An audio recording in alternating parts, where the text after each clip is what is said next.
Боқтық сөз айтқан күнәма дейді. Әлбетте, қанша көп айтса, сонша амал дәптеріне күнә жазылады, сонша сауабы кемейді, сонша жолы байланып ризығы келеді. Қазір жастар, көп азаматтар жұмысым жүрмейді, тірлігім алға баспайды дейді.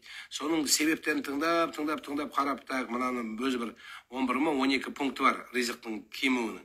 Соны бетіп қарап келсем, соңында бір 2 пункт бар, сол жерде адамның аузында бұлапыт бар дейді. Шын мәнінде екі сөздің бірі әкең шешең десе, қайдағы ризық, қайдағы нәсібе? Менің күйеуім көп боқтайды. Яның қасына қосып айтады.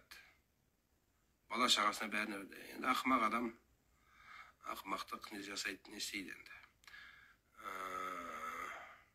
Әкем көп айтады боқтық сөзді, қалай айтсақ болады қой деп. Боқтықты қалай қоям деп қайта жазып атқандарға. Боқтықты қоюдың ең жақсы жолы намаз, зікір болады, Құран болады. Алланы, яғни сол адам қойғысы келіп жүрсе өзі, қоя алмайым, аузым үйреніп қалған боқтыққа десе, онда аузына жақсы сөздерді көп қосу керек. Жақсы сөздерді көбірек қосса, жақсы сөздің қадір қасиетімен жамандық кетеді. Енді ауыз үйреніп қалған екі сөздің бірі шешең, әкең, йо дей беретін болса, соны басқа сөзге ауыстырса, сол сөздер орны көбейген кезде Алланы зікір етіп, жаманшылық сөз өзімен кетеді.